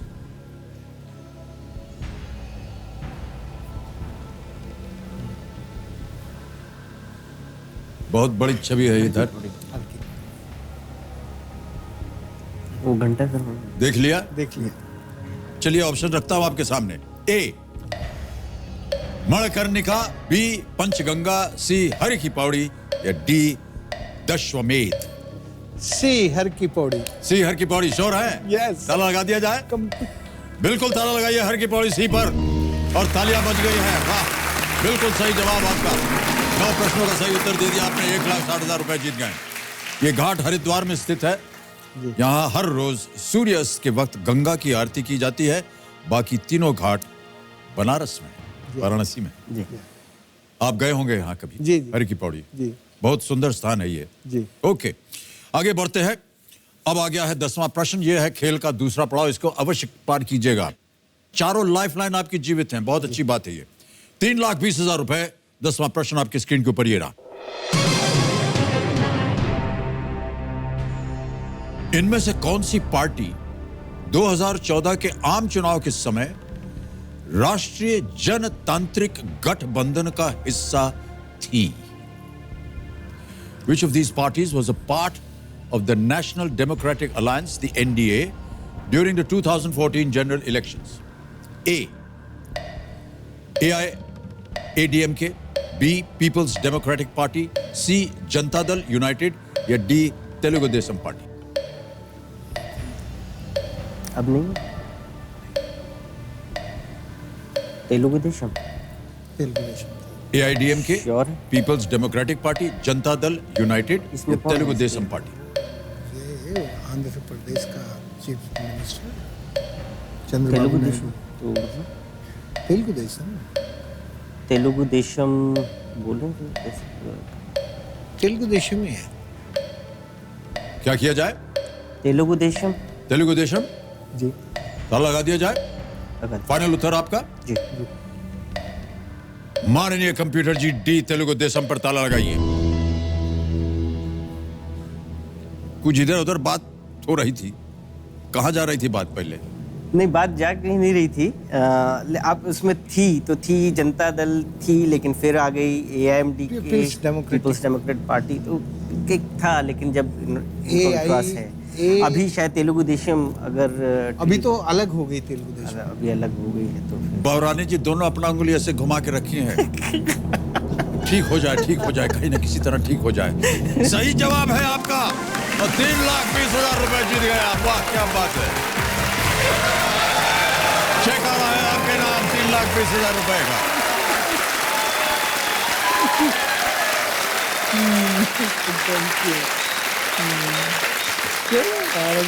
बहुत बहुत बधाई आपको। ये 3,20,000 रुपए का चेक आपका। सर, ये रखिए इसे आपका। चंद्रबाबू नायडू के नेतृत्व में तेलुगु देशम पार्टी ने NDA के साथ चुनाव लड़ा था, बिल्कुल, और 16 सीटों पर विजय प्राप्त की थी। ये अलग बात है कि अब वो अलग हो गए हैं। 3,20,000 रुपए आप जीत गए जी। 2-3 चीजें होंगी यहाँ। एक, ये जो घड़ी बड़ी जी हैं ये शांत हो जाएंगी। अब आपके पास प्रत्येक प्रश्न के लिए समय। दूसरा, जो हमारा जैकपॉट प्रश्न है, कोटि की चोटी का प्रश्न, 16 प्रश्न, 7 करोड़ रुपए, उसका द्वार खुल जाएगा। और तीसरा, हमारी शुभकामनाएं हैं आपके साथ।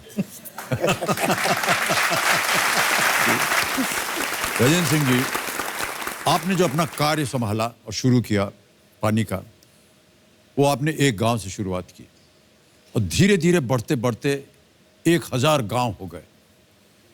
कैसे पूर्ण किया आपने ये काम, इसके बारे में हमें कुछ बताइए। जब ये पानी का काम होता है ना, ये किसी एक व्यक्ति या एक गांव या एक परिवार का नहीं होता, ये साझा काम है जी। इसलिए साझे तौर पर एक गांव में जब काम शुरू हुआ और उस काम में जो परिवर्तन देखा गांव के लोगों ने कि भाई यहाँ पानी का काम होने से यहाँ के लड़के जो गांव से उजड़ के चले गए थे, गांव में कोई बचा नहीं था, पानी का काम होते के साथ सब वापस आ गए। और फिर जिन लड़कों की शादियां नहीं होती थी, उनकी सबकी शादियां होने लगी, सब अपनी लड़कियों को उन गाँव में देने लगे। तो ये जो परिवर्तन आंखों से दिखता था, इसके लिए कोई कहानी सुनाने, बात करने की जरूरत नहीं थी। ये जो परिवर्तन लोगों ने देखा, तो एक गांव के काम को देख के पहले उसके चारों तरफ काम फैला, फिर उनके चारों तरफ फैला, तो वो एक तरह का रीएप्लिकेट और स्केलिंग अप अपने आप होने लगा। हम लोगों ने केवल इतना किया कि जहाँ के लोग काम करने को तैयार होते थे, हम बस उनके साथ चले जाते थे और उस काम को बढ़ाने के लिए, समझाने के लिए हम हमेशा उनके साथ तैयार रहते थे। तो लोगों को, चूंकि मैं वहीं रहता था, उन्हीं के बीच रहता था रात दिन 24 घंटे, तो उनको भी बहुत आसानी होती थी हमारे साथ सीधा संवाद करना और जो उन्होंने किया उसको बड़े विस्तार से फैलाना। और एक तो क्या होता है कि जो काम आंखों से दिखता है, जिसका असर, वो काम इस देश में बहुत जल्दी से विस्तार पा जाता है। बहुत सही बात कही आपने। कई बार ऐसा होता है कि लोग बात करके चले जाते हैं जी, या आश्वासन दे करके चले जाते हैं, लेकिन जब तक वो दिखता नहीं तब तक उनको भी विश्वास नहीं होता। कि पता नहीं ये काम होगा कि नहीं होगा।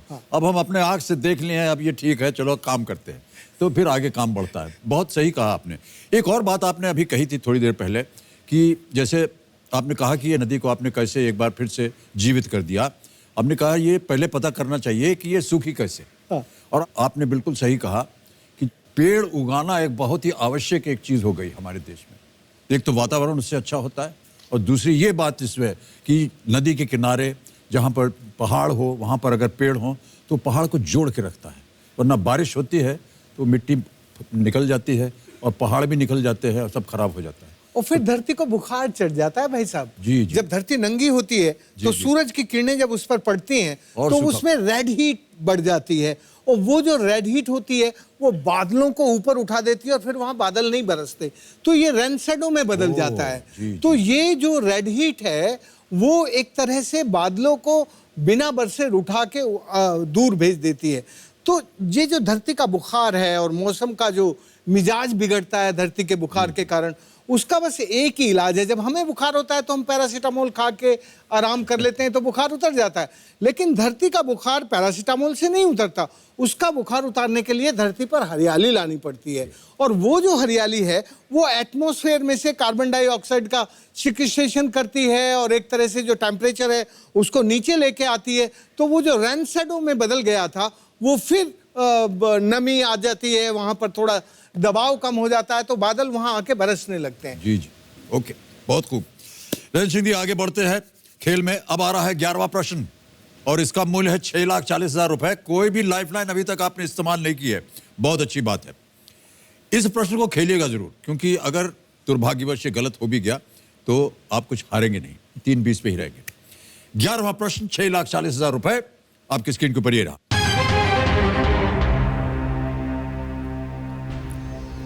हिंदू पुराणों के अनुसार इनमें से क्या भगवान विष्णु के शंख का नाम था? According to Hindu mythology, which of these was Lord Vishnu's conch? A. Panchajanya, B. Devadatta, C. Paundra, या D.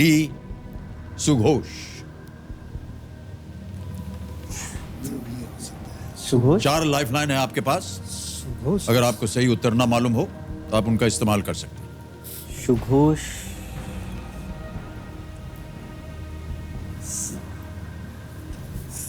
क्या करेंगे? You confirm?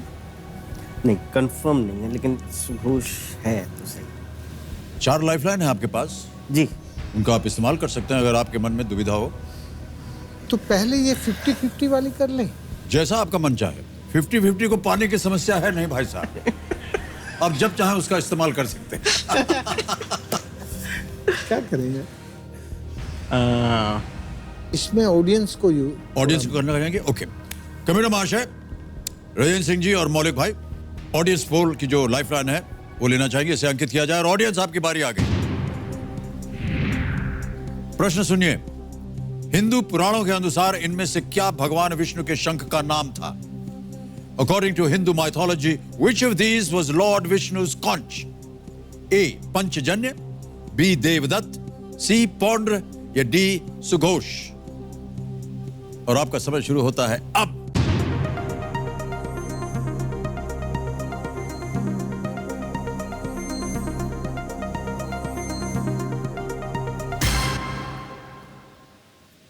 पंचजन्य को सबसे ज्यादा प्रतिशत दिया है जनता ने, 65%। 15% मिला है बी को, सी को 2 और डी को 18। क्या करना चाहेंगे? जनता के साथ जाएंगे? जी। क्या करें? ए पंचजन्य। पंचजन्य जी। ताला लगा दिया जाए? जी। पंचजन्य ए, ताला लगाइए कंप्यूटर जी और देखें जनता सही है या नहीं।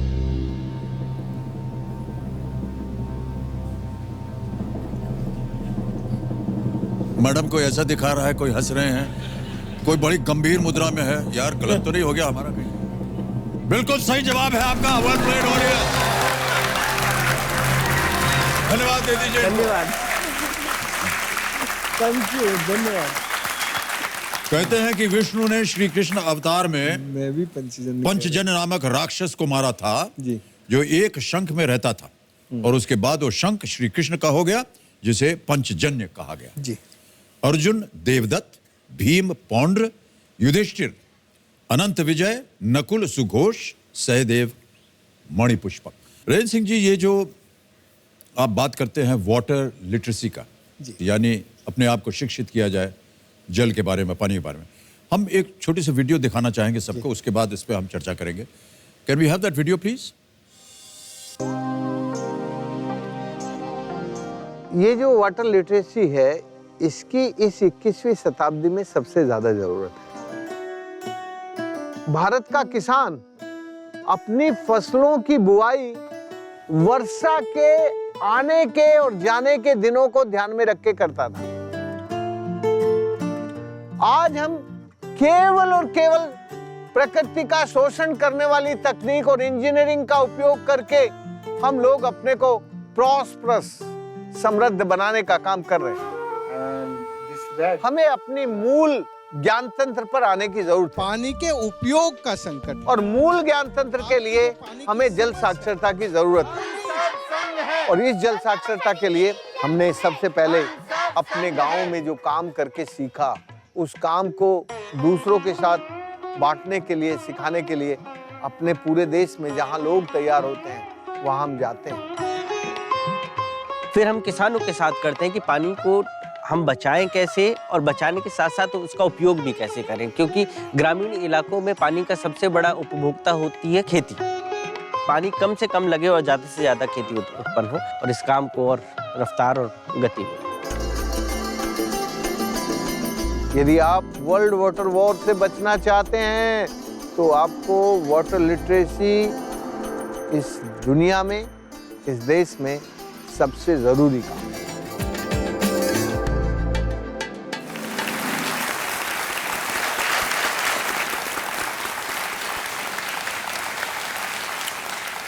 वर्ल्ड वाटर वॉर आपने घोषित किया अभी। ये एक विश्व युद्ध हो सकता है पानी की वजह से, और आपको ऐसा मानना है कि जब तक लोग इस ओर शिक्षित नहीं होंगे, समझेंगे नहीं कि क्या है, ये बहुत अच्छी आपने पहल की है। तो आप गांव-गांव जा करके लोगों को शिक्षित करते हैं, कैसे करते हैं इस काम को? असलियत में मैं एक छोटी सी घटना आपको बताना चाहता हूँ। जी। मुझे यूएन ने 2015 में अक्टूबर में अंकारा टर्की बुलाया था पूरी दुनिया के मंत्रियों को संबोधित करने के लिए, ये समझाने के लिए कि कम्बैटिंग डेजर्टिफिकेशन कैसे हो सकता है, ये जो रेगिस्तान बढ़ रहा है दुनिया में, इसको कैसे रोक सकते हैं। मेरा भाषण उस वक्त कुल 40 मिनट का था, और 40 मिनट के बाद जैसे ही मैं बाहर निकला तो सीरिया के मिनिस्टर ने और कैबिनेट सेक्रेटरी ने बाहर आके मुझे पकड़ लिया और मुझसे कहने लगे, सर आपने बातें तो बहुत अच्छी की हैं, पर क्या आप हमारा देश देखने चल सकते हैं?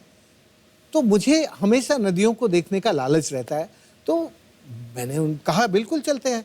तो उन्होंने सबसे पहले दिन मुझे टर्की दिखाई, जहां से इफ्रिटस रिवर स्टार्ट होती है। पूरा दिन उस पर जो अल्टाटूट डैम बने थे उन सबको दिखाया। और फिर ये नदी का नाम है यूफ्रेटिस। Yes sir. और फिर वो जैसे ही सीरिया में एंटर करती है वो नदी, तो सीरिया में एक बूंद पानी वहां से टर्की से नीचे जाता नहीं है। सारा पानी जो भी उस पर डैम बने हैं, बैराज बने हैं टर्की के अंदर, सब रुक जाता है। आप जानते हैं कि सीरिया इस दुनिया में सबसे पुरानी खेती का देश था। सिविलाइजेशन में आज की जो सिविलाइजेशन बची हैं उनमें वो पुराना देश खेती करता था। तो मैं उनके साथ फिर अगले दिन सीरिया देखा, फिर इराक देखा। इराक में जाके समुद्र में मिलती है, तो मुझे समझ में आया कि ये जो सीरिया की लड़ाई है, ये लड़ाई कम्युनल लड़ाई नहीं है, रिलीजियस लड़ाई नहीं है, ये तो पानी की लड़ाई है। और फिर मुझे भी लगा कि यार इस लड़ाई को जरा गहराई से समझना चाहिए। तो मैंने अपने लिए एक काम चुना कि मैं 20 देश अफ्रीका के, 20 देश central Asia and south Asia और 20 देश यूरोप के देखूंगा। इस यात्रा का नाम मैंने world water walk for piece रखा। इसमें जल साक्षरता इस यात्रा का काम था। मुझे भाई साहब एक बात समझ में आई कि इस वक्त जो लड़ाइयाँ आज हम देख रहे हैं वो सारी की सारी लड़ाइयों में ज़्यादातर पानी छिपा हुआ है। और पिछले 2-3 साल के यदि पूरी दुनिया के लड़ाइयों के आंकड़े देखें तो 500 से ज़्यादा लड़ाइयाँ देशों के बीच, ये जो ट्रांस बाउंड्री इशू है पानी के लेकर, उसकी हो रही है। इसके बाद मुझे लगा कि ये तो बहुत जल्दी से वर्ल्ड वाटर वॉर शुरू होगा, और इसके का खास कारण ये है कि हम ज़्यादा पानी को मिसयूज कर रहे हैं। तो हम किस तरह से एक skill development in efficient use of water कर सकते हैं, लोगों में जल उपयोग की दक्षता बढ़ा सकते हैं, और इसके लिए हमें एक काम करना चाहिए। मैं आपकी महाराष्ट्र सरकार को रियली कॉन्ग्रेचुलेट करना चाहता हूँ एक काम के लिए। इस देश में सबसे पहला वाटर लिटरेसी का काम पिछले 1 साल से महाराष्ट्र में शुरू हुआ, और एक बड़ा फोर्स बहुत तैयार हो रहा है, बहुत अच्छे से। और फिर ये काम जो है अब रीएप्लिकेट हो रहा है। अब कर्नाटक कह रहा है हम भी शुरू करेंगे। अब जो दूसरे राज्य हैं, आंध्रा और तेलंगाना के तो कल मिनिस्टर ने आके हमें सांगली में कहा कि नहीं मैं यहाँ से जाते के साथ जैसे महाराष्ट्र में आपने शुरू करवाया वैसे अपने राज्य में शुरू करेंगे। तो मेरे मन में तो ये है कि हम छोटे छोटे गाँव से शुरू करें। छोटे छोटे गाँव में तो हमने किया ही है। अभी तक हम भाई साहब धरती के ऊपर जोहड़ बनाते थे। अब हमारे मन में ये आ गया है कि ये जो नेता है ना, इनकी खोपड़ी पर जोहड़ बनाना चाहिए। इनकी खोपड़ी पर यदि भाई साहब, यदि इनकी खोपड़ी पर जोहड़ बन जाएगा ना, तो इनकी आंखों में भी पानी आने लगेगा, इनके दिल में भी थोड़ा पानी बचेगा, और इनका शरीर पानीदार बन जाएगा। अभी इनका पानी सूख गया है।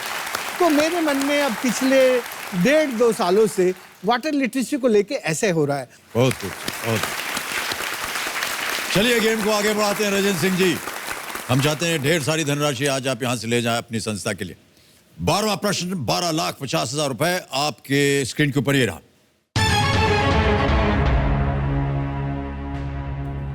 शेक्सपियर के किस नाटक का भारतेंदु हरिश्चंद्र ने अनुवाद किया था जो कि दुर्लभ बंधु शीर्षक से 1880 में प्रकाशित हुआ? Which Shakespeare play was translated by Bhartendu Harishchandra with the title Durlabh Bandhu, published in 1880? Option सुनिए. A. Julius Caesar. B. Hamlet. C. Othello. D. The Merchant of Venice.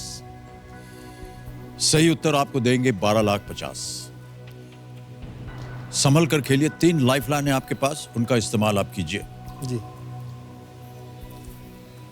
किस नाटक का भारतेंदु हरिश्चंद्र ने अनुवाद किया था जो कि दुर्लभ बंधु शीर्षक से 1880 में प्रकाशित हुआ?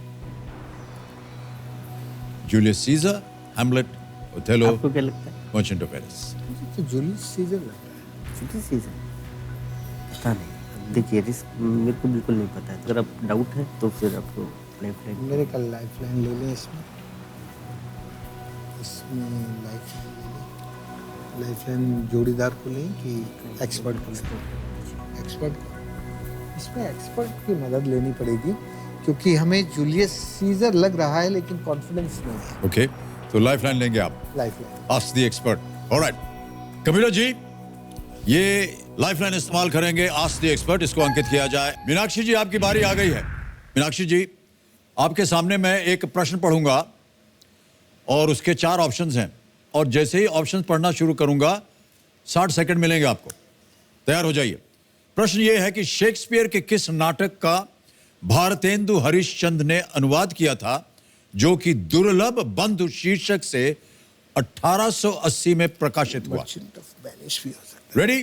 मीनाक्षी जी, आपके ऑप्शंस हैं ये: A Julius Caesar, B Hamlet, C Othello, D the Merchant of Venice.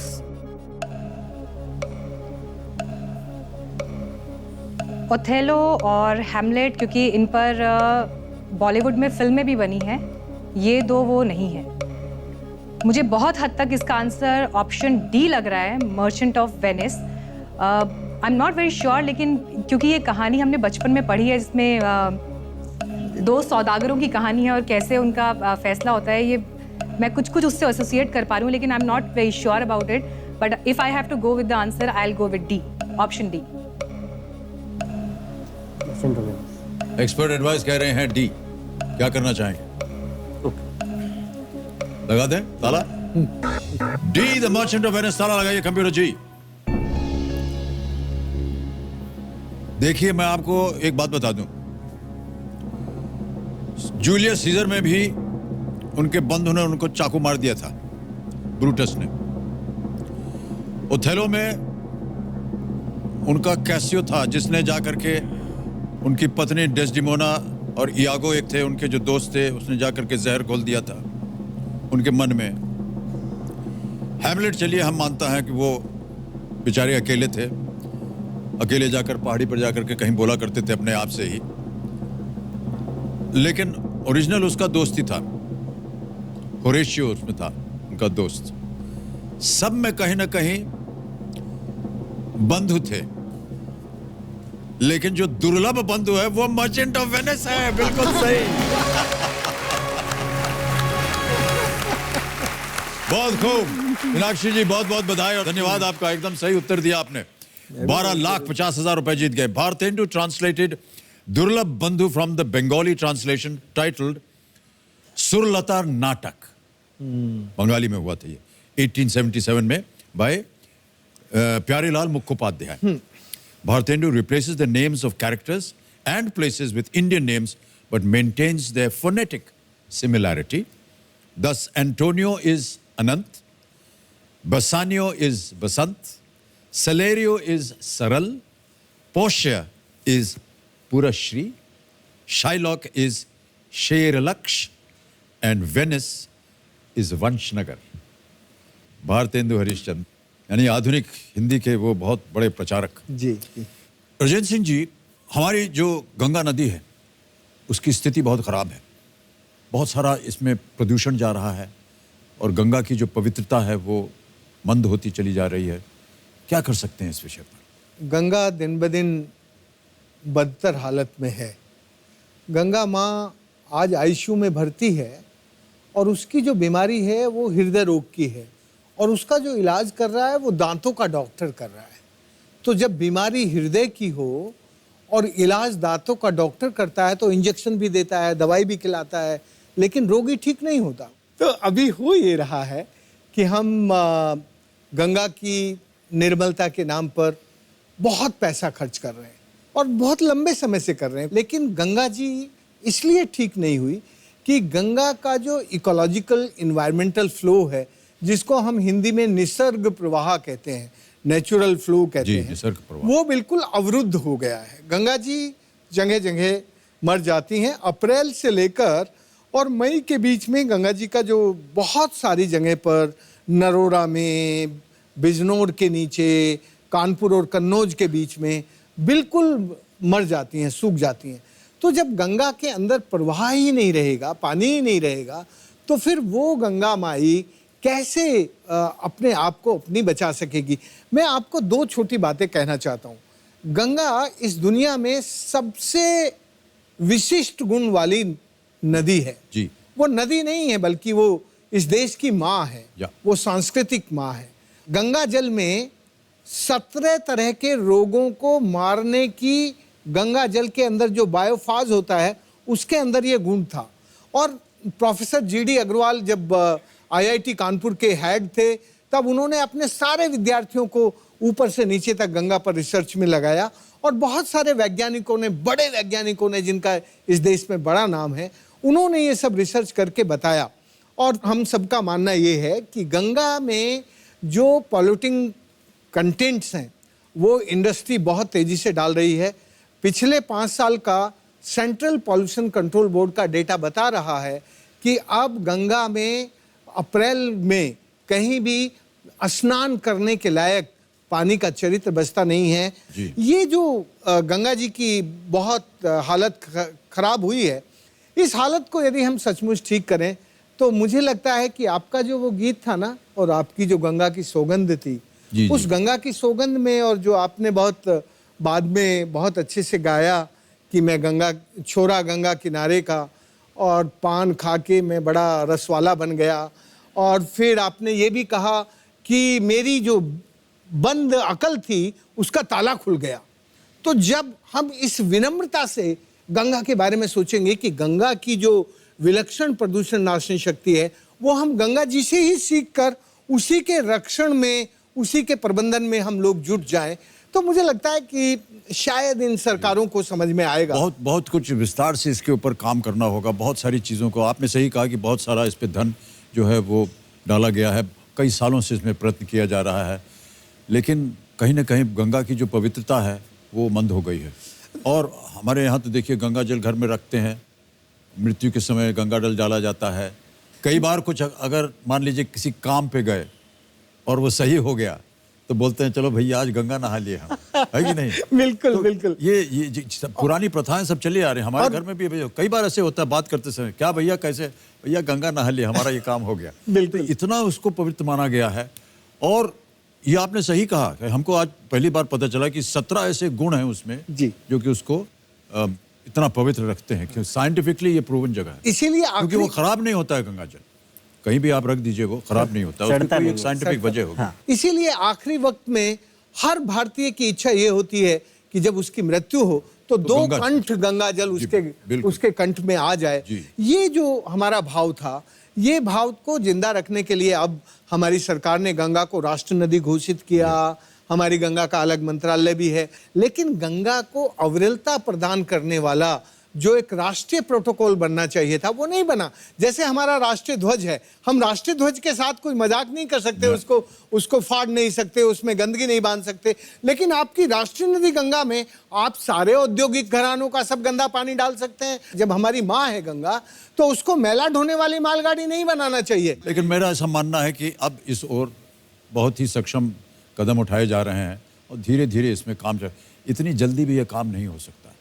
कहाँ तक रोकेंगे, किस प्रदूषण को रोका जाए, कैसे शिक्षित किया जाए। आपने जैसे कहा वाटर लिटरेसी, बहुतों का भी चाह रहे हैं कि भाई आप गंगा स्नान करने जाते हैं, साबुन वाबुन लगाते हैं, शरीर पर कूद जाते हैं तो वो साबुन का पानी भी चला जाता है गंगा में, तो अब वो कह रहे हैं अगर गंगा नदी इतनी पवित्र है तो साबुन की क्या आवश्यकता है? बिल्कुल जरूरत तो नहीं है। बहुत सी ऐसी चर्चाएं चल रही हैं, हम उम्मीद करते हैं कि ये ठीक हो जाएगा। ओके राजेंद्र सिंह जी, खेल को आगे बढ़ाते हैं। अब आ रहा है 13वां प्रश्न, इसका मूल्य है 25 लाख रुपए। 2 लाइफलाइन बची हैं आपकी, 50-50 और जोड़ीदार। 13वां प्रश्न 25 लाख रुपए, और वो प्रश्न आपकी स्क्रीन के ऊपर ये रहा।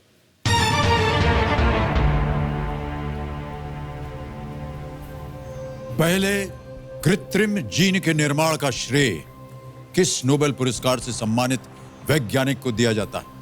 Which Nobel winning scientist is credited with the synthesis of the first artificial gene? A. Venkatraman Ramakrishnan. B. Hargobind Khurana. C. M.S. Swaminathan. D. Thomas States. मिला वो नोबेल? मुझे श्योर नहीं, मुझे नहीं पता। मिला। नहीं तो इसमें 2 लाइफलाइन है आपके पास, 50-50 और जोड़ीदार। मुझे पता नहीं। सही उत्तर देंगे 25 लाख। अगर आप श्योर हैं तो फिर हमारे जोड़ीदार की मदद लेंगे। जी। मेरा मन तो है कि हरगोविंद खुराना को दिया गया था। जी। हरगोविंद खुराना एक ऐसे वैज्ञानिक थे जिन्होंने ये जो हमारी जीन है उसमें बड़ा काम किया था। लेकिन आप लाइफलाइन इस्तेमाल करना चाहेंगे? जी। ओके। कमीना महाशय, जोड़ीदार लाइफलाइन इस्तेमाल करेंगे राजेंद्र सिंह जी और मौलिक जी। इसे अंकित किया जाए। और डॉक्टर रविंद्र वोरा जी, आइए यहां पर मदद कीजिए। तालियों के साथ हम आपका स्वागत करते हैं।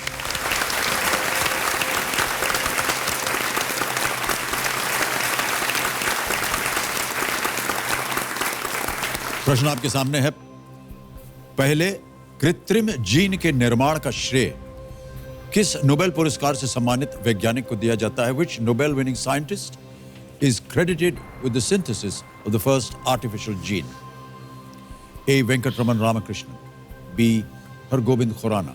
C. M.S. Swaminathan. D. Thomas States. आप सर्जन हैं? Yes sir. कैसे पहचान हुई आपकी इनसे? इन्होंने अद्भुत काम किया अग्रणी नदी में। वो जो महाराष्ट्र में सांगली जिले में रहते हैं। जी जी। और सर्जन हैं पूरे उस इलाके के बहुत प्रतिष्ठित। इन्होंने गांव-गांव हमारे साथ जाके उस नदी को पुनर्जीवित करने में जो पूरा ढांचा खड़ा किया, अपनी सर्जरी को करते करते छोड़ के जाते थे। वाह। ओके, इस प्रश्न का क्या लगता है आपको उत्तर? आप आपस में सलाह मशवरा कर सकते हैं। हरगोविंद खुराना पक्का हरगोविंद खुराना। श्योर है? फाइनल उत्तर? Yes sir. ताला लगा दिया जाए? या बी हरगोविंद खुराना। सब लोगों की राय है कबीरा जी कि बी हरगोविंद खुराना पे ताला लगा दिया जाए। लगाइए ताला, बिल्कुल सही जवाब है आपका। वाह क्या बात है। 25 लाख रुपए आप जीत गए। बहुत बहुत धन्यवाद सर आपका। Thank you. आप अपना स्थान ग्रहण कर सकते हैं। 1970 में हरगोविंद खुराना और उनकी रिसर्च टीम एक खमीर जीन की पहली कृत्रिम प्रति को संश्लेषित करने में सक्षम हुए और जेनेटिक्स के क्षेत्र में उनके काम के लिए हरगोविंद खुराना ने 1968 में मार्शल निरनबर्ग और रॉबर्ट हॉली के साथ फिजियोलॉजी या मेडिसिन के लिए उनको नोबेल पुरस्कार दिया गया था। बिल्कुल सही उत्तर आपका। ओहो, स्कूटर बच गया राजेश सिंह जी। ये खेल की समाप्ति की घोषणा है। अच्छा। तो देवियों सज्जनों, आज हमारे जो 2 आज यहाँ महारथी मैं कहूँगा हमारे सामने विराजमान है, डॉक्टर राजेंद्र सिंह जी और उनके सुपुत्र मौलिक सिसोदिया जी। आपको बहुत बहुत धन्यवाद। तालियों के साथ हम आपका अभिनंदन करते हैं।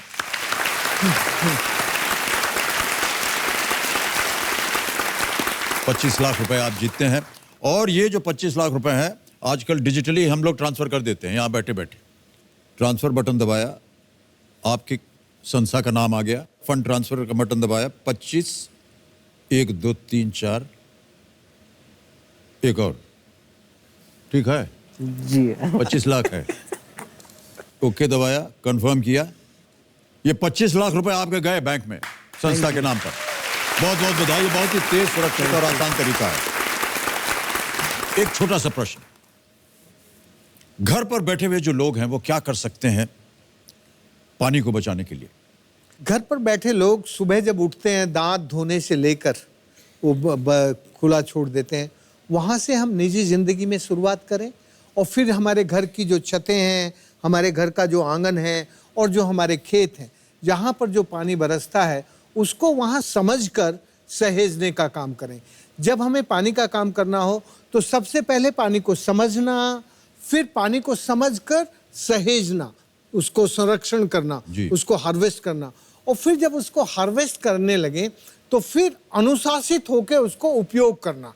आपकी लाइफ में यदि डिसिप्लिन नहीं है, आपको यदि स्किल नहीं है उसके एफिशिएंट यूज की, तो आपका पानी ज़्यादा दिन नहीं चलेगा। और फिर उसके बाद हम लोग दूसरों को सिखाएं कि भाई सब जैसे मैंने किया वैसे तुम भी करो। तो तीसरा काम होता है पानी के लिए चेतना जगाना, पानी के काम में लोगों को लगाना। और फिर जब ये तीसरा काम शुरू होता है तब अपनी कम्युनिटी को, अपने गांव को एक तरह का एहसास जगाना और उस एहसास में से उसको काम करने का आभास कराना। जब उनको आभास हो जाएगा तो वो सब लोग काम करने लगेंगे। और चौथा काम है कि गंदे पानी को और अच्छे पानी को अलग अलग रखना।